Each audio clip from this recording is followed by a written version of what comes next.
Hello everyone, welcome to iGet Bhilai. Today we have Ayush Sinha. He has secured 1786 rank in GATE 2025 Computer Science. And one thing exceptional about him is that he's not from Computer Science branch, he's actually from Mechanical branch. So देखते हैं कैसे इनकी journey रही. तो हाय आयुष, तुम्हारी schooling वगैरह के बारे में थोड़ा बताइए. मेरी स्कूलिंग हुई थी सीनियर सेकेंडरी सेक्टर 10 से और फिर BIT दुर्ग मैकेनिकल ब्रांच.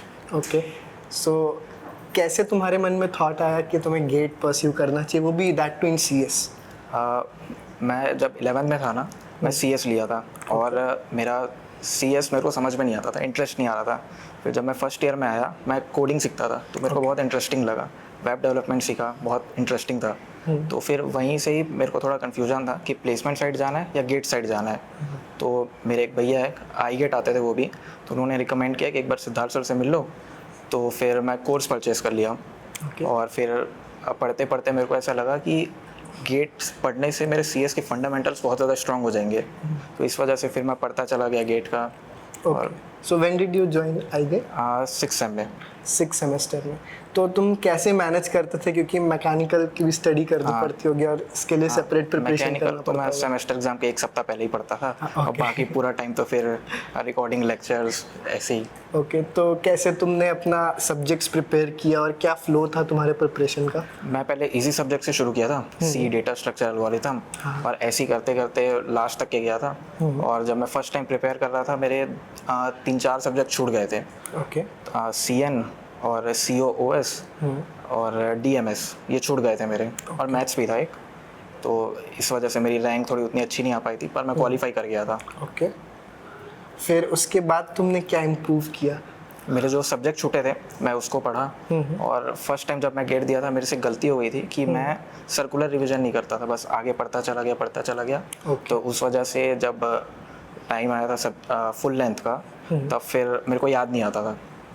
तो इस टाइम वही मैं बहुत ज़्यादा ध्यान रखा था, रिवीजन पे, सर्कुलर रिवीजन पे, क्वेश्चन पे और PYQ पे. ओके, और टेस्ट के बारे में तुमने कैसे हैंडल किया कि कितने टेस्ट देने चाहिए, कैसे देने चाहिए? सर, मैं टेस्ट एक टॉपिक ख़त्म हो जाता था, उसके बाद मैं PYQ करता था और टॉपिक वाइज टेस्ट ऐसे ही कंटिन्यू लगता था. और क्या कहते हैं, नवंबर से मैं फुल लेंथ देना शुरू कर दिया था. ओके, कितने फुल लेंथ टेस्ट तुमने दिए? मैंने टोटल 18 दिया था. ओके, तो काफ़ी लोगों को ऐसे इशू रहता है कि एनालाइज कैसे करते हैं टेस्ट वगैरह, तो एनालिसिस पार्ट थोड़ा आप एक्सप्लेन कर सकते हैं? मैं सबसे पहले तो देखता था एक बार कि क्या मेरे से गलती हो गई है, और सिली मिस्टेक जो है उसको खास तौर पे मैं देखता था और उसको अवॉइड करने की ट्राई करता था. और फिर उसके बाद मैं कई सारे टेस्ट देते टाइम पे मेरे को ऐसा लगता था कि ये क्वेश्चन मेरे को आता है, बस उस टाइम पे मेरे को याद नहीं आ रहा है. तो मैं उन्हीं क्वेश्चन को ज़्यादा प्रिपेयर करता था, और जो हार्ड क्वेश्चन होते थे थोड़ा टाइम ले करके उनको मैं क्वेश्चन के थ्रू ही सीखता था. और ऐसे ही फिर हो गया. ओवरऑल iGet कैसे आपको सपोर्ट कर रहा था आपके प्रिपरेशन में? सर, मैं जो भी सीखा हूँ CS के बारे में सब iGet से ही सीखा हूँ. और सिद्धार्थ सर से जब भी मैं गाइडेंस मांगता था, कभी उन्होंने ना नहीं बोला. हमेशा मतलब मैं उनको मैसेज करता था कि सर ये प्रॉब्लम हो रही है, तो वो बुला लेते iGet और हेल्प करते थे हर चीज़ में. तो था. अच्छा, और जैसे तुमने शॉर्ट नोट्स वगैरह कुछ प्रिपेयर किया? हाँ, शॉर्ट नोट्स मैं एग्ज़ाम के एंड में प्रिपेयर किया था. उसमें सिर्फ फॉर्मूले लिखा था, इम्पॉर्टेंट पॉइंट्स जो कि मैं PYQ से सीखा था या टेस्ट देते टाइम पे सीखा था. और जो नो इशू. हाँ, कोई इशू नहीं है.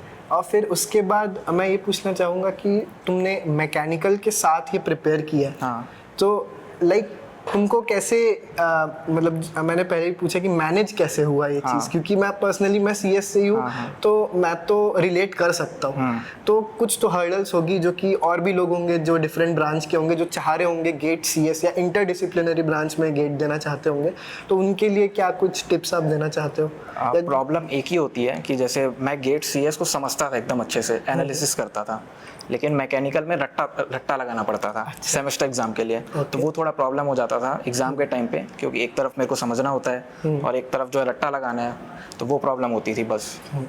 ओके, तो क्या ऐसी मिस्टेक्स थी जो तुम एडवाइस करना चाहोगे अपने जूनियर्स को, जो कि जो स्पेसिफिकली इंटरडिसिप्लिनरी CS प्रिपेयर कर रहे होंगे? क्या मतलब जो डिफरेंट ब्रांच वाले जो गेट सीएस में प्रिपेयर कर रहे हैं उनके लिए क्या टिप्स देना चाहोगे?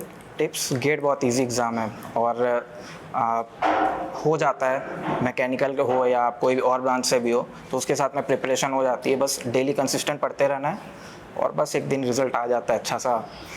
राइट ये इनका जैसे माइंडसेट था, ये एक्चुअली बहुत इंपॉर्टेंट है कि गेट एग्ज़ाम एज सच कोई चैलेंजिंग एग्ज़ाम नहीं है। एक माइंडसेट होना चाहिए कि हाँ डुएबल एग्ज़ाम है।